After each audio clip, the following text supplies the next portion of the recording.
Colonel Joe Scrocca. He's joining me now from Task Force headquarters in Kuwait. Colonel, thank you so much for your time. What is, Barbara laid out, the estimate is over 100 bodies being pulled from the rubble. What is the estimated death toll right now of civilians? Do you think reports of 200 people seem possible? Hey, thanks for having me, Kate. You know, the death of any number of civilians in war is a terrible tragedy, and it weighs heavily on our hearts.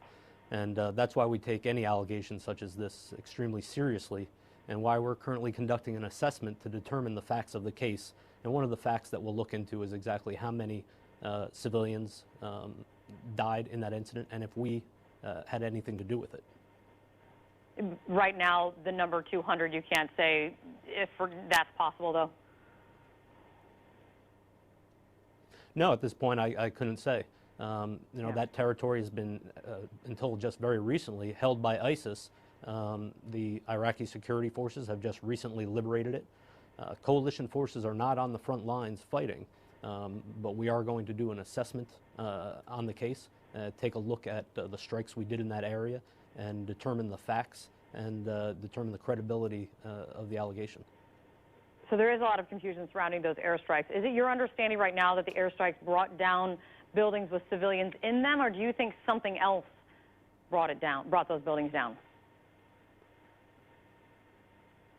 Well, again, that's why we're in the assessment stage. We can determine for sure that the coalition conducted strikes in that area, a number of strikes throughout that neighborhood, and one fairly close to the place where they have indicated that they have civilian casualties. But you know what? The coalition takes human life very seriously, as opposed to ISIS, who is actually using humans as shields and is using protected sites such as schools, mosques, and hospitals as weapons storage facilities and as fighting positions. And that's what we're seeing here. We're seeing ISIS, the evil that they are, use people's houses where they're in as fighting positions, and it makes it extremely difficult to target them when they're doing that. But we're taking all the precautions necessary to ensure that we minimize any collateral damage and we never target civilians. So some of the reporting is that the airstrike, at least one of the airstrikes, was targeting a truck packed with explosives, a suicide truck, if you will.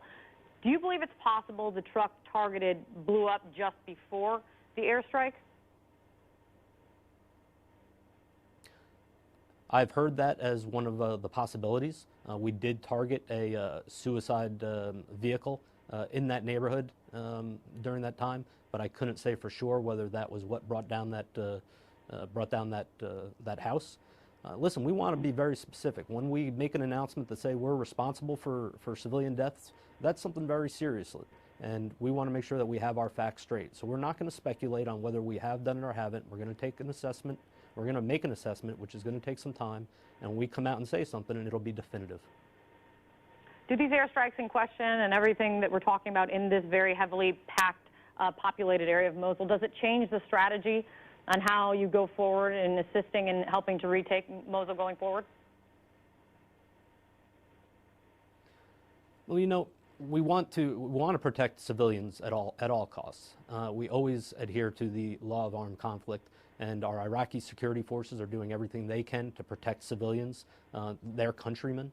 So when we look at hitting specific targets, we want to make sure that we only use precision munitions, and we want to make sure that the type of munition is proportional to the target.